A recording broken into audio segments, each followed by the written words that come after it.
What's up, guys? Game 3. Alright, 2 more to go. Alright, we're gonna have Jensen, not Orianna, Callista, Smolder, Volibear. We're gonna have nobody Not bad.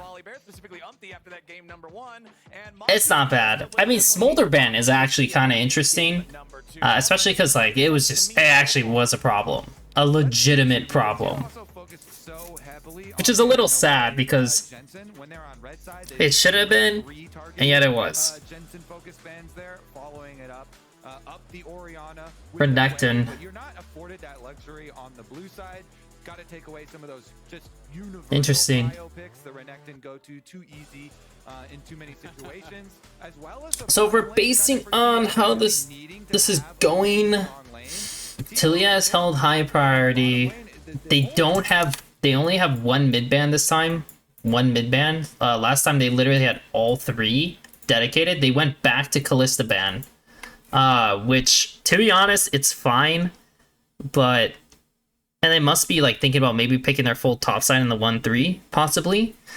But Callista was not a problem. Like, literally, this was actually not a problem. His Nautilus was actually pretty damn good.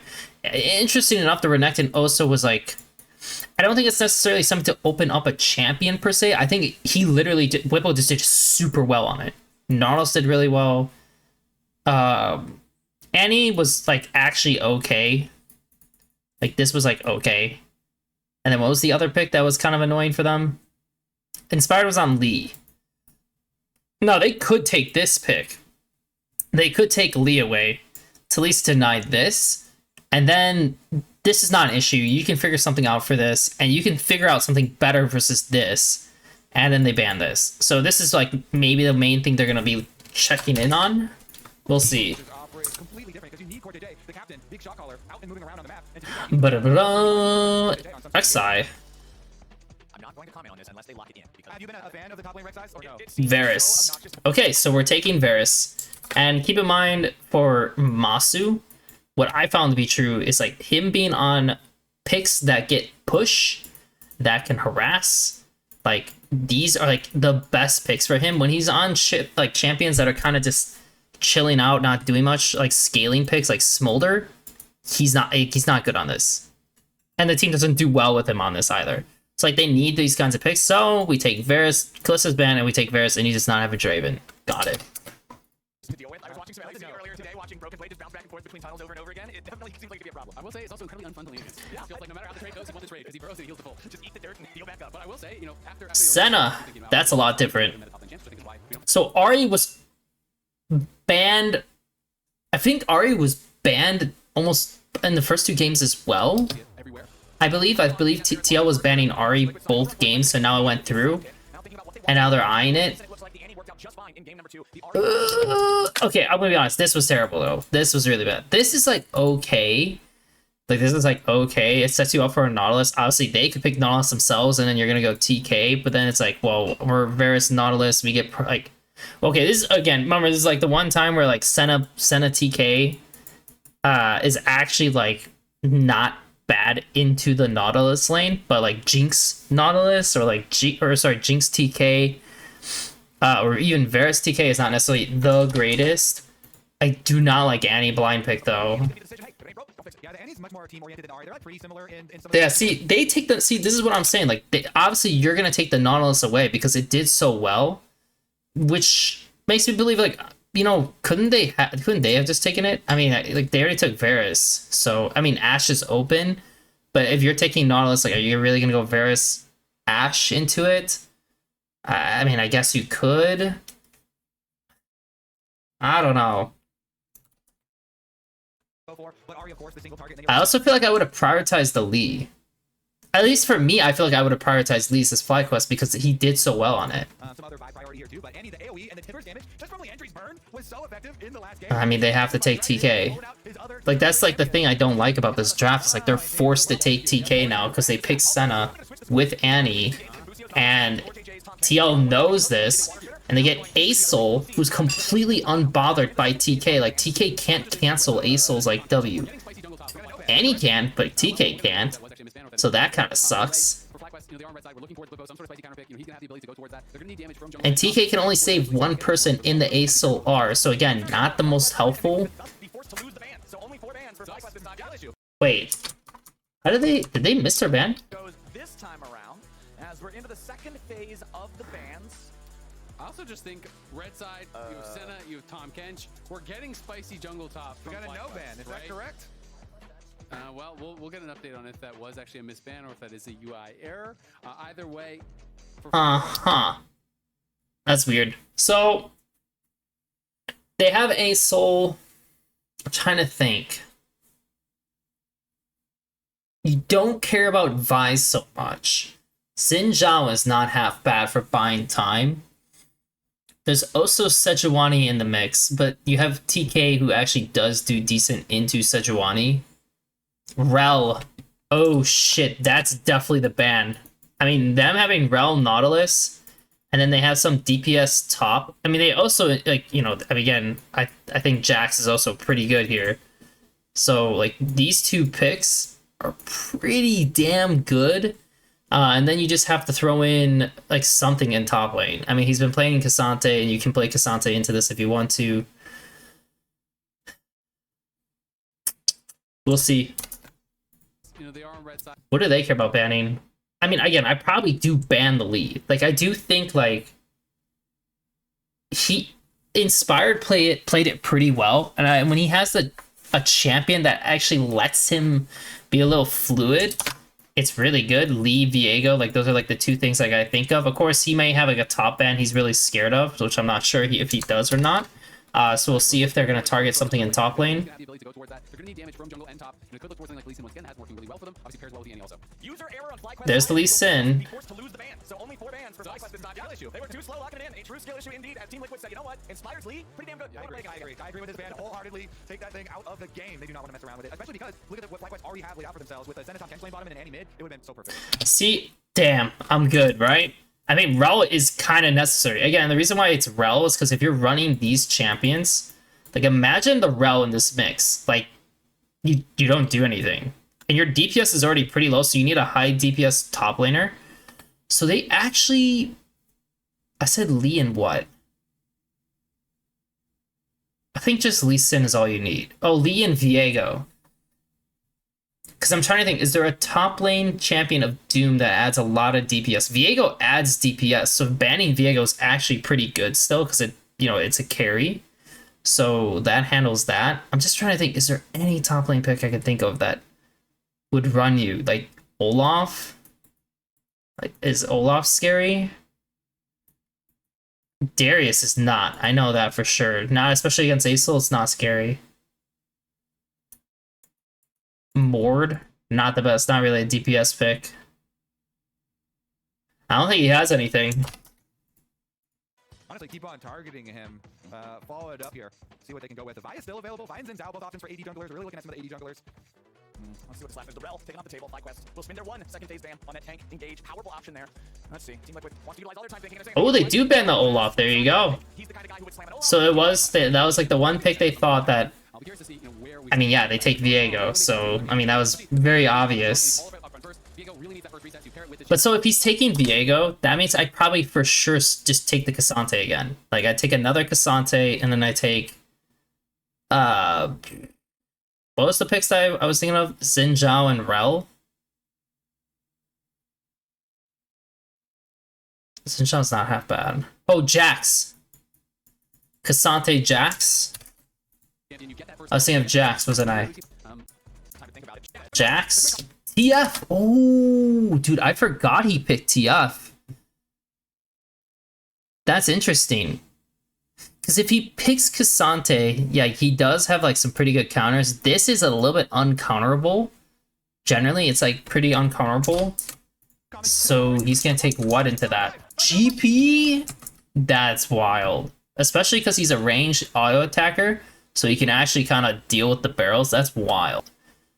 But this comp's pretty good. I mean, the Jax is very good. If they were able to ban Jax here and get these two jungle bans, and he can't play this champion, I feel like you're pretty happy. Like, if it's Xin versus Viego, or like you have like an Olaf top, it probably looks a lot better on your side. GP, like, this is all damage with a TK. It's like all damage, so not sure how I feel about this one. I guess we'll see when this game starts. You have to worry about a minion wave being built up on you, ganks like always, and early tower dives, especially if APA on his Aurelion Soul actually does find... I'm sure this will go well. It is a cannon, which is something that has played as a range shot, but like this is so not his style at all. I mean, the TF is like... Wild Turtle for third all time in career wins in the LCS 342. You want to talk about veterancy? There you go. I mean, they went into top rush, so TF can actually have control from the get-go. GB can't cheese him or anything like that. They both have fleet. We'll see. I mean, obviously, I'm trying to think here, because, like, do they outscale? Like, I mean, obviously Senna scales well, and she has good range. GP scales super well. These champions kind of bridge things together, so mid-jungle need to play well together. But at the same time, they have Jax, who performs versus almost all these champions. They have TF, who will be a nuisance throughout. I don't know. It's gonna be a lot of skirmishing. I mean, I know that for sure. Like, whoever like wins these skirmishes will definitely kind of control the game through that alone.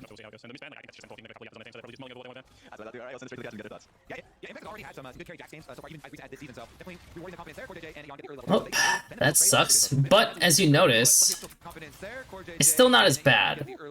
I mean, he's able to at least get some trades back on him, which is kind of nice. But I mean, again, you're picking TK into Nautilus. Like,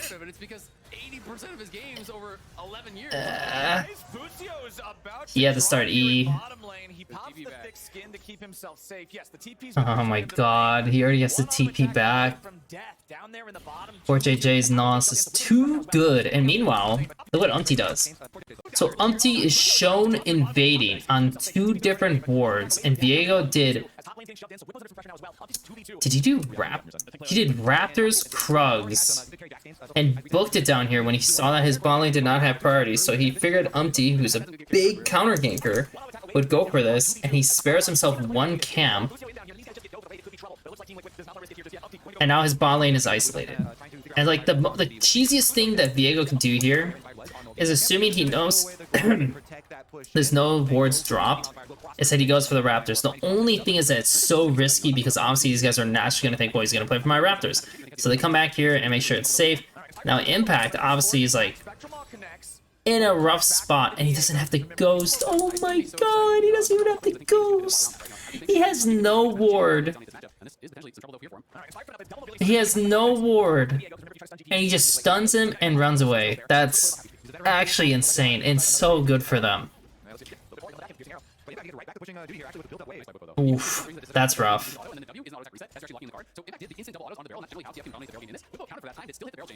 Pueblo's getting some good trades now.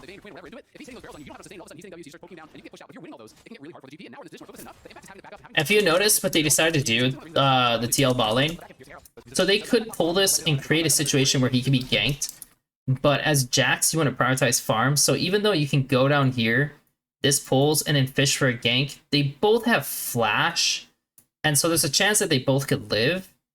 So their theory is that since we have him on our side and this guy already dipped up here, let's build this wave out, crash it, we either take a reset, or we keep pressuring until we have like a reset timer again.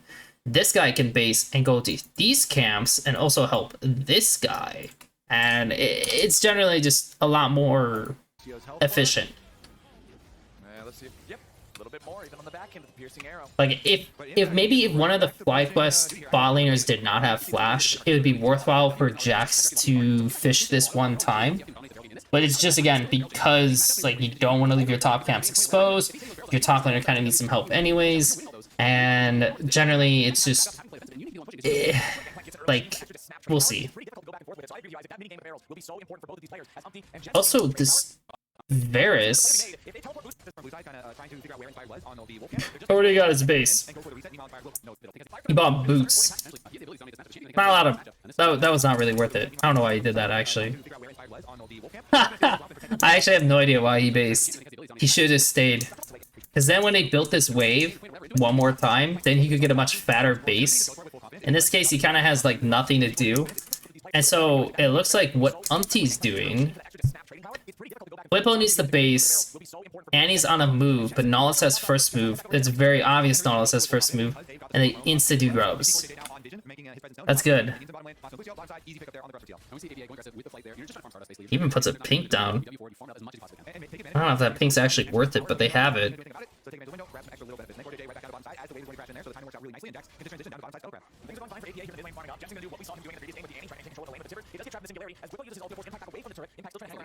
Impact is one shot away from dying.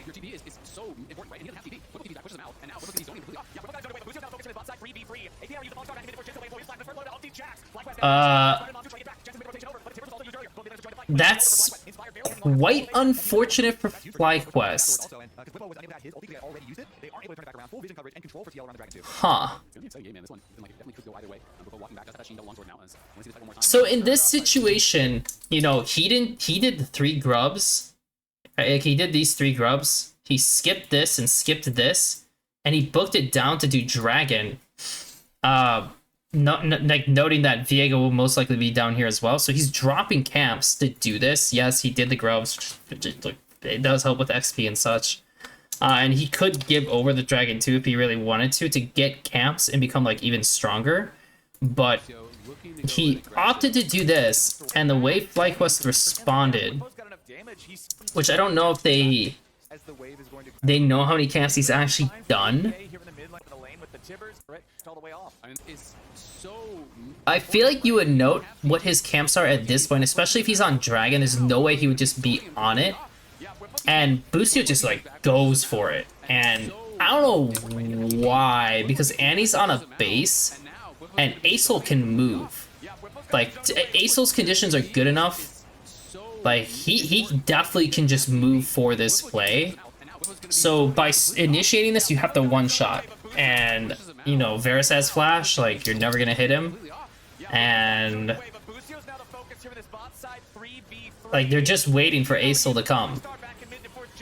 And eventually they just like stun him and just kill him. And then Inspired has no HP, like, that was weird. I don't know what Busio was doing, but that was a really bad idea. Really bad idea. And so now Impact. Now what Umpty has to do is just recover his farm. Pretty much that. Like, he's on like a I gotta recover my farm situation.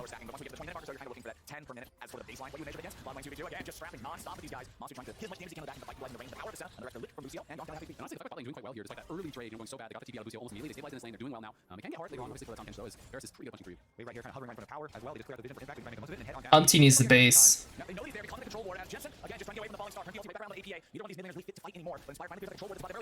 I mean, like, Umpty really needs the base. Okay, he finally based. What's going on here? Wow, he had to get ultied, huh? Okay, so let's just state this right now. If he ulties Busio, and then he just starts DPSing Senna, like, they're pretty screwed. The only upside of this play is the fact that Jax showed mid, and Acel's also, like, pretty low, same with Jensen. So the reality is that he's probably gonna base. So this is a pure 2v2, right? Pure 2v2. And I don't know if Lethal Tempo Varus with this guy Ard will result in them winning. Certainly, like, if they start DPSing Senna, you know, TK has to eat her anyways. And every time you ult trade, you are also getting started next 5 for every time you become like ulti, so honestly, not that bad. Core finds the hook. Nicely done from Core J. He also would not take the R damage, so. Oof. If he gets hit by that, though, it's pretty bad. So GP ulti's down. It's looking really good for TL. I mean, I mean, this guy's now kind of sneaking the dragon, but yeah. Wow, he actually can just man-to-man, like, Oh my god, that's actually insane. That's actually insane because TK can TP back. TK can also just run to this. Like, TK can just say, okay, I'm gonna go and stop this Jax from doing this. And, like, who's gonna stop you? The Nautilus? Like, you know the Nautilus didn't move for that ward. Like, he didn't show on this ward. So, if you run right at him, like, what's he gonna do? Like, you can run at him too. The Ania's on base, which sucks, but you have... Do they have Centaur?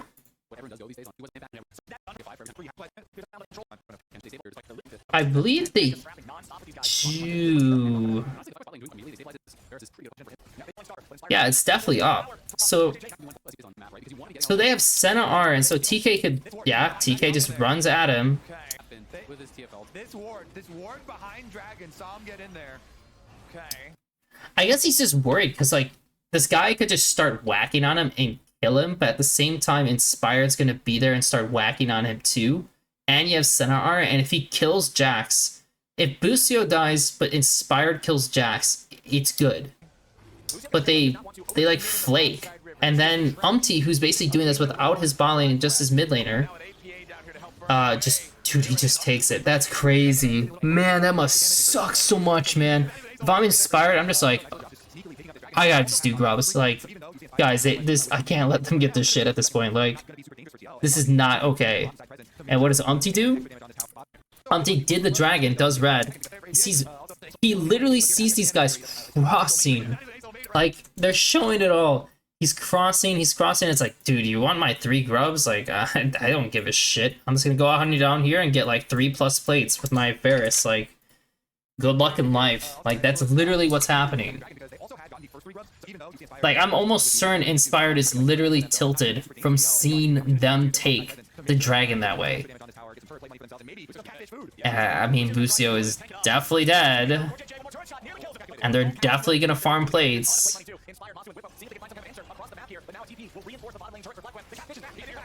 Yeah, what the hell are you gonna do, TK? And then what's happening here on top side? So APA knows he has to go and shift and help them. Ooh, man, that was really good by APA, actually. It was very good by APA. And it's a 1-for-1 on top side, while they're getting more plates on bot. Upside is Annie gets 1 plate mid. That's the main thing. But look, they did literally get 3 plates on bot side. So they got 3 plates. Hello, super anti-spyware. They got 3 plates. They got a kill. They got another kill. And yeah, so far they're kind of just doing better.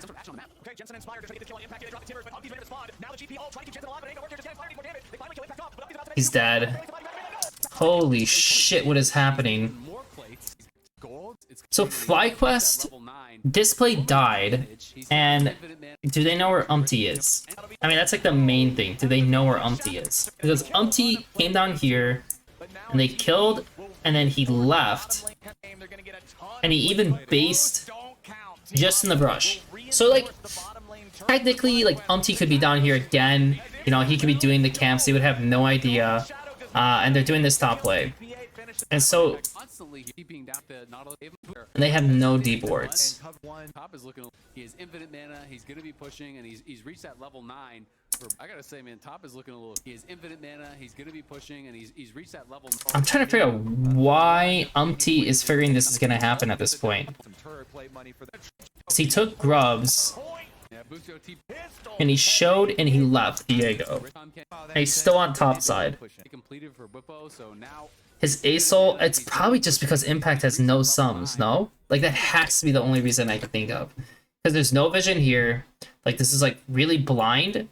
And he has no sums, right? So, like, he's a huge play. He has flash, right? He has flash, so he's safe. Like, he's fine. He's in a bad spot. So he's giving cover to this in anticipation, knowing that Viego's also in this area. It's smart. Like, it's just a good read by Like, he probably has Triforce here, but once they do this play, it's like, already Inspired's like, nope. Like, once he saw he's like, don't commit. But Jensen already committed. And he's like, shit, I kind of have to commit now.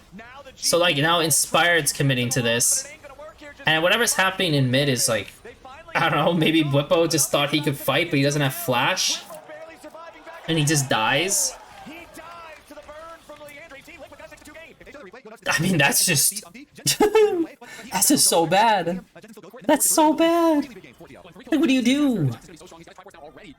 Like, what does FlyQuest actually do? You're literally losing these skirmishes. Like, Umti's actually just reading the map better. And he's bot lane.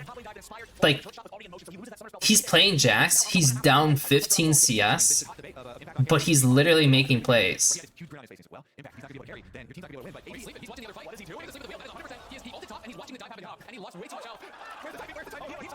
Crazy. It looks like he literally just went top while Jensen was just like collecting the wave, and he just killed Jensen.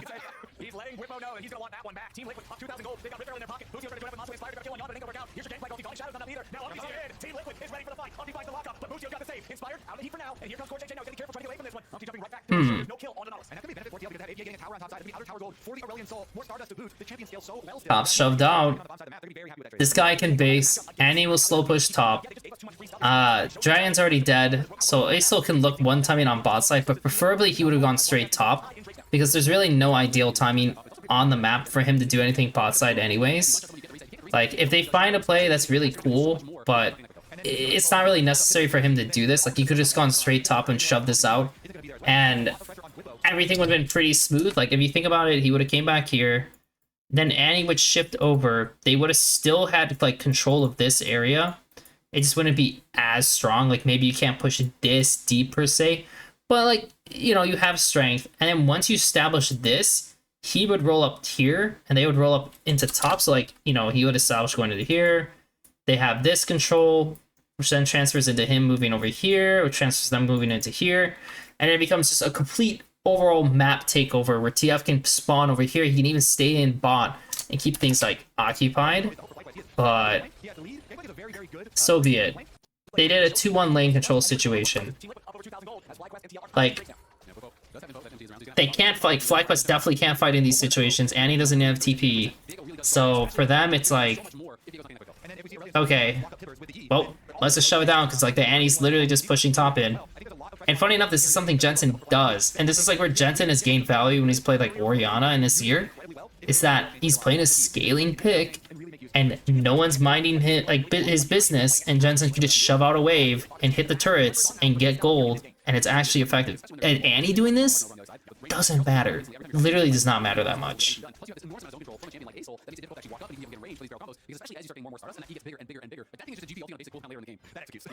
And thanks to the pressure that TL is placing, notice that Jax is now ahead of Viego. He was down like 4 camps. Now he's ahead.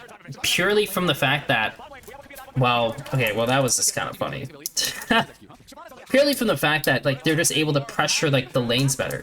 So for APA, you know, he finally goes back top and he shoves this out and he bases. What does he even have? Rylai's? Huge. So he has Rylai's, he comes mid, and again, they're doing a 2-1 lane control. So while the Annie can push out top, it's really disadvantaged. Like, ideally, the GP and the Annie find a timing in which they can switch, so the GP can shove out the opposite lane that these guys are playing into. And seeing as how Dragon is, like, not for 230, you know, Baron's not coming up anytime soon, you know, once the GP is coming from base here, or, like, moving around, he has to take this wave. And technically, like, he can do the next wave, but it'd been really nice if he actually went topside and shoved this out, or looked to take over this wave. Like, if Annie went bot and GP started going top, this would feel a lot better, because now GP will get a lot of benefit from splitting. Like, you'll get a lot more gold because of his parlay, and he scales well. Getting more XP is always good, but him being stuck in these situations while Annie's shoving out, terrible. Really not good for their game. And of course, if he's losing camps, guess who's losing souls? Senna. Though I will say 73 at 1734 is pretty good. Like 100 souls at 20 minutes is the preference. And Viego, you know, Viego's not even trying to mind these situations. Like if you notice, like he's doing his like top camps, he's gonna do his red. He's basing, okay. And then he's still going top side. And he's like trying to defend top side, even though like they're not sure what Asol's gonna do, but Asol didn't move down. Like he didn't either he's showing on this ward or like he didn't go anywhere. So if he didn't go anywhere, then this and this show like, okay, so he's not moving down. So he must be basing. If he's basing and they're already shoving these waves, they're probably gonna attack this, right? So then why would he go top side? Because this play opens up from the fact that like they're just like, yeah, like they're just literally open. But if they're gonna do this, Nautilus should just R Whippo and Umpty should just play it ever so slightly slow. I mean, Whippo has flash, so it's like a little dangerous to go for this kind of play, especially because they don't know exactly where Viego is yet. Unless did his E show?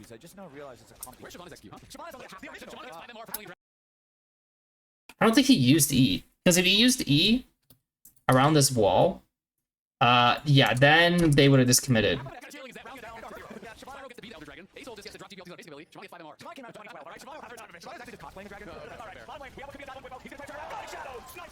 He got sniped.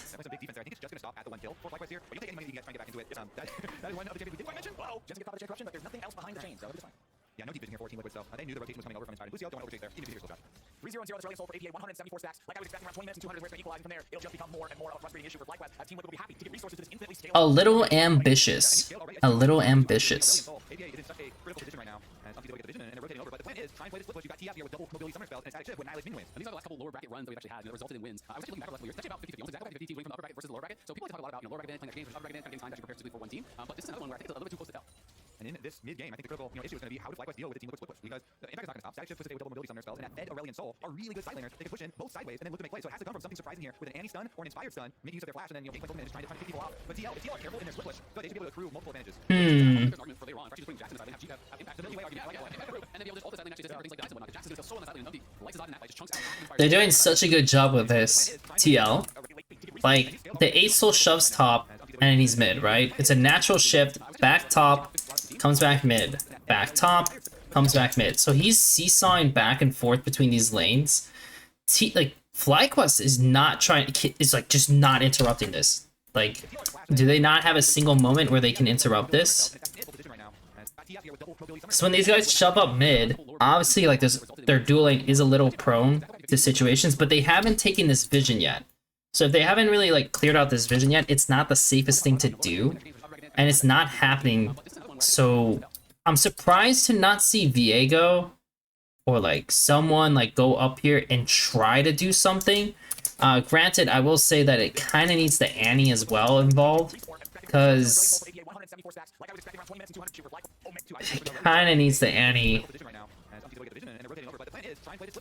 Because they don't have, like, the problem is you have GP Viego, and neither of them can start a fight that well into Acel. Like, Acel will just fly away. He'll press C and fly away. So even just the catch itself is difficult to make. But ideally, they could stop that line of movement. Because every time he comes here, like, they can't do anything. And then Umpty's, like, just doing camps. He's not even covering anyone. He's literally just doing camps, not covering anyone. And then he can sit here and watch how they move. He gets a position, and then he gets to interrupt Inspired. So Inspired has to walk back. And then this guy's already kind of clearing the midwave, and then they're on the dragon. And the second they get involved here, they're stopping them from entering this line. So the dragon's pulled here, and then they're playing up here to defend. Like, normally you would play, like, to here to defend. It's because, like, the turning power is a lot better. Also, it draws them in more, and you already have some wards, so, like, it's pretty difficult for them to do anything. Maybe they went a little bit too early, because he's on this, and you can keep Acel in this position. He did get Masu's flash, but I think it has to do with the Annie shift, because the Annie starts shifting now. but they're like they know where they are because of this vision. So I think the idea is just like, oh, TF can port here or something, and we go now. Like he could actually flash R, like these guys even, and it would have been fine. Like he could even do it on Blippo, and it's kind of winning. They get 2 flashes. Woo! Jensen 8-ass. Whippo flashing over the wall to keep himself safe as Dumpty tries to engage on Jensen, who has to flash out to barely escape himself. The singularity is down. FlyQuest is on the run. Whippo inspired and Jensen all barely hanging on as Monster tries to APA flashed over. away from the goal card. Impact has to escape off to the side. Team Liquid has somehow not found a single kill off of that.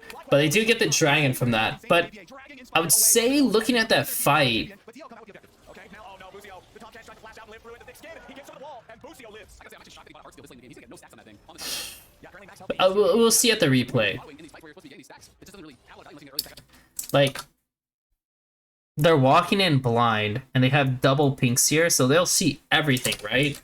We want this fight one more time. As FlyQuest was trying to push in the river, but it was TL. When he flashes over, I feel like he should just press R. I know he doesn't want to because this guy has R, and he could actually press R on the TK even, and that way he could R, throw the hook, and it looks better. Also, obviously, if APA is here and he just lunges this way with Q, it's incredibly winning. Like, regardless of what CoreJJ does, if APA is here and does this over the wall and just starts throwing shit at them, they're so doomed. Like, they can't do anything. And then the TF will port here or like port here or something and interrupt this situation if they try to run this way, and that's it. That's literally the play. Like, they can't do anything. Like, FlyQuest actually just hard loses this situation. Yeah, and then they limp away, and even though FlyQuest number 2 live in the end, their health bars have sustained too much damage, so the objective, and all these flashes critically go to the side of Team Liquid. They just burned the Masu flash, the Whippo flash, as well as the Busio flash. All these timers here really taking down. Nobody on the side of FlyQuest now has that get out of jail free card. Team Liquid see if they can abuse that advantage. Something that's actually really critical as well, playing around the Falling Sky, Skies, I believe it is the upgraded Sky's Descent. It's always Falling Star. So Sky's Descent, the upgraded ultimate for the Ace which is now ready for APA. So if you can try to force that out, try to put pressure on him before some sort of major fight, it's actually pretty critical because it's very hard to win a 5v5 that's just going horribly for the Ace when he has that thing. It's gonna splash on every single member. That puts Riley on, that puts Andrews on you, that puts left damage. Jensen now engaged on Iopti. They bring in the firepower from the Gangplank Cannon Barrage to guarantee that Jensen gets out. That's a big cooldown, man. Team Liquid. The dragon's not for 3 minutes. They actually have pretty good Baron burn. The TF always gets the shove. Oh, they had to burn TFR just because Yeon was kind of overstepping. Don't land the hook, don't get the plays, but you still can just go right back to the original plan. Push on your sideways, and then keep this pressure on FlyQuest, continue to get small advantages. The FlyQuest are gonna come back up though, so FlyQuest are pretty happy. Breathe a sigh of relief that nobody got hooked in this mid lane attempted a pick. Then they can hope for that big dream team fight again, where they get these resets for Inspired, where the Gangplank pops off, and they just blow up a couple of the early members. These guys will be late, but Core will handle Vision first. He has 4 wards. Dude, I love it, man. So, you want to know something that's awesome about what CoreJJ did here? So here's the first thing. A lot of supports do ward drop, like ward,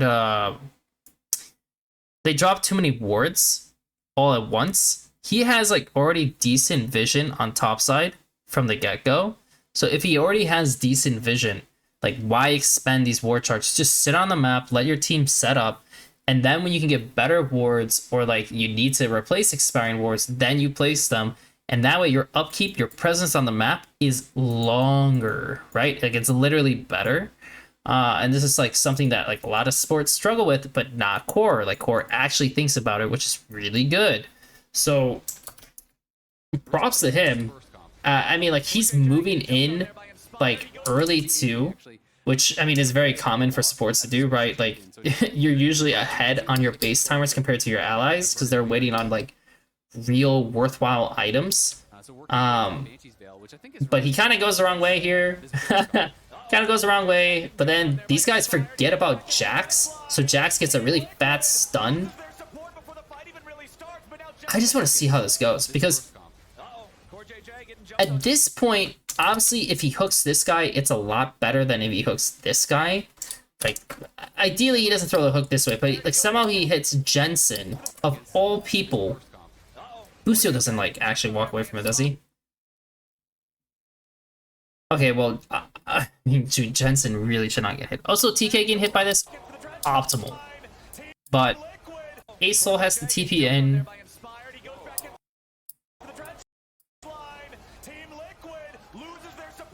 TF does not have R, so he has to walk up, I guess. Singularity. They barely keep him alive thanks to Busio, and Inspired gets shot down by Yawn. Whipper wants to get in there, but he can't do any damage with the barrels. Octi drops. Oh, that's rough. The one dropping him. Team They didn't want to actually initialize this yet because they're just getting started on the map. Like if you notice from here, like he has one ward, right? They pushed mid, you know, it's like they're not 100% sure how close these guys are going to be yet.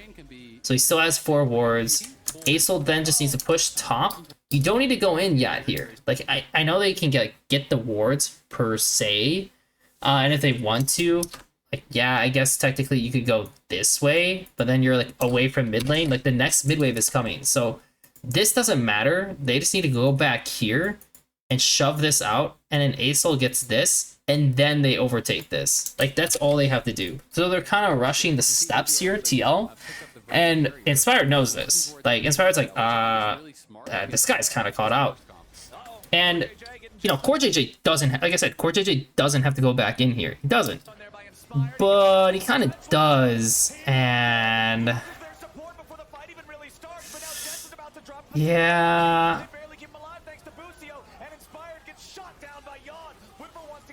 not the greatest situation.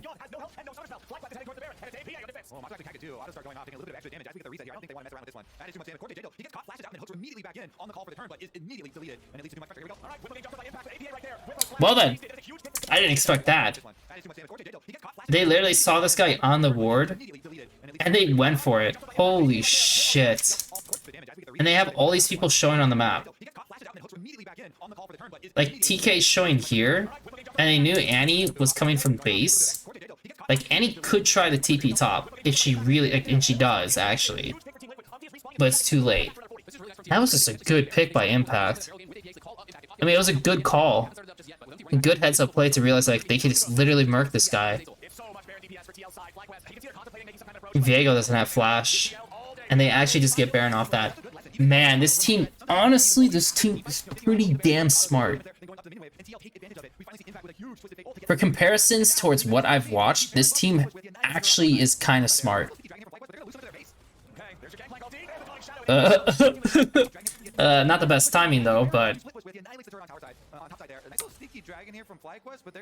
because the dragon right now is too late, right? Like they want to go back into this, and like technically Impact could start walking. They could all start walking. And GP is still dead, and they can test this late. They could. I mean, APA also has ulti, so if APA just started booking to it and he swapped the blue trinket and they walk down into this situation, it might be possible. At the same time, yeah, they don't have to do this. And if that's the case, then if I'm Acel, I'm doing another wave. Like, I probably would walk over and pink this and then push this out. I know he doesn't have TP, but like, what's Viego gonna do? He's gonna solo run here. Like, Annie's gonna solo run here. If they do that, you're like, you have Baron. Like, you're gonna win on these other sides, 100%. But Annie kind of just like, yeah, like they're kind of pushing here this way. The turret on tower side, on top side there. A nice little sneaky dragon here from FlyQuest, but they're gonna lose so much of their base. Okay, there's your gangplank ulti. There's the dawning collapse. I don't know. Can they do anything about this? Baron buff to split push with. He annihilates the turret on tower side, on top side there. A nice little sneaky dragon here from FlyQuest, but they're gonna lose so much of their base. Okay, there's your gangplank ulti. There's the This is good by Jensen. Because if Jensen goes bot and AP pushes it, it's still fine. Not the end of the world. Honestly, it might actually be good that APA shifts always. Because like when I think about it, it's like, yeah, like I said, like you can push this, and then Viego either decides to go mid and help his team, or he goes here. And they shove this out, like these guys will collect it, and then they have to play safe just in case of Annie. Also, though, they could pop TFR and just see where the hell is this guy, and if they see him, like sitting in this area, then they're fine. Like you can use TFR that way as well, which it's back up, I believe. It looks like it is. So if it is, and you know, like Impact wants to sit on the map longer, like he could like light up the area, and if they see this guy here, then APA can push again, and that's actually not a bad idea. Huh? I kind of like that, because usually you use it to just port to make a play, but again, if he pops it and he sees this guy, then he can keep pushing. They halt. He pushes, and then he can maybe even push again, because I don't think he dies to Viego solo. Like I think Viego literally will just will literally die to him. So then they have to answer bot, and then he can shift down here, and then they can just make a little rotation. Keep in mind though, like they haven't done their, I don't think they've done their bases yet. Yeah, they haven't done their bases yet, so maybe it's just a case that you just take your bases and you just get your gold as well. Because the only one who has is Acel. Is going to have a harder and harder time finding the correct target to actually dive on. Giannis going forward with 10. There's a locket on core DA to help him survive. We have the 50 done for APA. In fact, he could probably 100-0, but kind of who cares? He's not really the important member. It's really tough to know which target you're going to have to commit to. Also, since you don't have control of the minions, you aren't going to have control of the vision setup. Because you always have to play catch up. You have to catch these waves so you don't fall behind experience and goals. And so that allows the other side to constantly move in and take away the surprise opportunities that you might try and go for. And on top of that, they've also got Ultimate or reveal you, even if you do have a surprise play coming. So see if Likewise can actually make it happen here and carve out a comeback play for themselves. Team Liquid, grouped up on. Ready to play towards the tier 2. Jensen and Busio have to back away. That tier 2 God, that thing is massive. His E is so massive. What do they do about it? It's very difficult to actually play around, especially when there's additional Pokemon that's going to be thrown out too. Yeah, he's got full 2-level lead onto Jensen here. You can see the experience bar, the little purple bar underneath their icons there. He's almost halfway to 17 as well. Meanwhile, Jensen here sitting on the Annie has had a pretty rough time. And he's the same age from bottom. You know, Jan is level 14, he's looking on 15, he's going to be 15 at the same time as Matsu and Busio are actually 13, so they have some major leads. I'm seeing again, locked down, pop the counter, press button, corner, hitting button. When air attacks fire, change the corruption, don't lock down, Likewise well enough for Team Liquid to make a follow-up play. FlyQuest, they are praying for the barrel chain to turn it around. Why does Whippo need to make an appearance here? There are too many brushes to hide in, but that is certainly one of them. Only the ones really close to your face, and those are the ones that DL are going to defend. How does FlyQuest win this? I mean, like, they literally can't do anything. Literally, they can't do anything. Like, the best they can do is the Viego shifts into the Annie side, which is the best side to play on, and they make a play with Annie. And that's like the best they could do. Otherwise, they kind of just are progressively losing. It's the player and the champion combo here. APA, quite the specialist, quite the controversial member of the team as well. But I feel like I've seen more and more people actually going to his side after being critics of the trash talking. It's been a bit fun for everybody now. Team Liquid still in control of the whole rift. The next Drake spawns in 30 seconds. Baron also alive in under a minute. TL, the world is theirs. This is their game to lose at this point. APA ready to the skies descend if Likewise try to engage on them. It's just so annoying. Even if I didn't really do anything lane, hasn't really done much in this game. He's not stopping walking down the side lane, pushing, saying, you gotta come or you're gonna lose your base. You gotta come respond constantly. It's 2-on lane controlled yet again. I mean, like, it's the correct way to play in the end. Like, you get one wave shoved, you dip, and then either the enemy shoves this out, right? Shoves this out so they have a bigger timer to flip this around. But if you do it, by the time you do it, you know, they probably will take one side, especially because their wave clear is so bad without GP. And maybe that's where, like, maybe I had the wrong idea, because even though Annie getting farmed sucks, in some of these situations, he actually is the only character who can clear the wave. She can't. She can't. He can't. It's just him. Which also is why the Annie pick was kind of bad. And if you're picking Senna, like, Annie, not the best. TF gets another shove, so then they have to answer this. They can't find him. Dragon's coming up in 10 seconds. And then these guys decide, okay, we're gonna walk in and fight them in the jungle. And so this is inspired going on this guy. And again, Course actually caught out, especially for how his allies are moving. Like, is moving this way. APA is like this way. Yan is kind of this way. Like, Core's the only one who's here. So he needs to either go this way or get the hell out, right? And he kind of just sits there. And he's doing it mostly just to, like, give a little bit of coverage to TF. But he walks back in, and now Inspired has a kill angle. And so we have TFR coming in. And Jensen has the right idea. Like, Jensen's, like, initiating on him. Like, turning on this guy is for sure the best, like, answer. Because he's stunning. Okay, cool. He's R'ing Senna. But look at how this, like, I'm going to slow this down. Look at this. So he's R'ing Senna, and the second Senna gets R'd, she runs this way. Reality is she should run this way, not this way.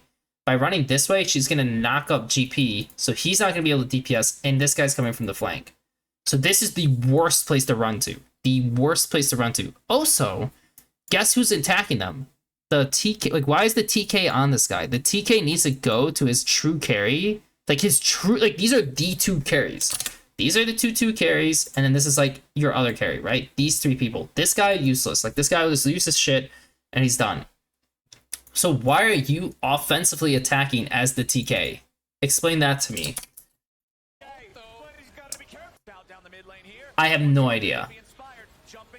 Like, I know they're calling for this guy, but like he has the wrong mindset. So look what happens. These two get knocked up, they get stunned and blown up by Jackson initially. So, or like they're gonna get blown up, right? And so now Busio has to cross back over here. Senna should already be here. Yes, this guy's gonna get knocked up, but at least Senna's in a way better spot. GP is like stuck here. It is what it is. So Busio can't help him. There's a huge space between the two to even help. Now Busio has to walk back, but now there's a giant E here by Acel, so like he's kind of struggling walking back in. And then he gets in range, but then the R comes down, and it's like, okay. And so Impact survives because two people went on him, which is, I mean, technically correct, but like Senna couldn't go on him. And they get slowed. And now Umpty, like, because Umpty's just on the GP, and he kind of just wrecks the GP. Like, the GP has literally no one to help him, and yeah.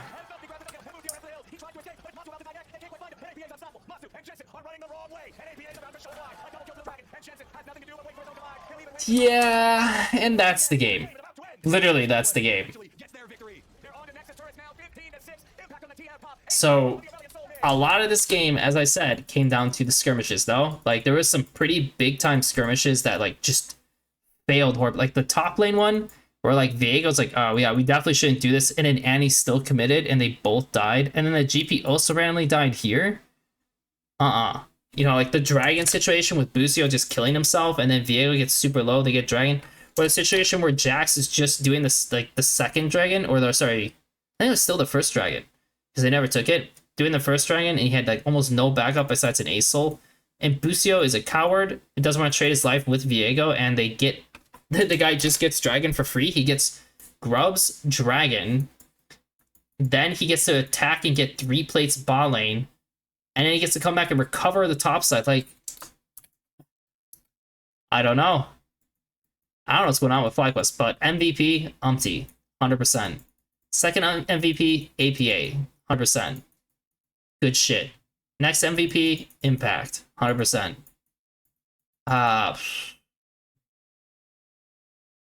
Shit, I don't even know if anyone deserves that on this team. Whippo? No.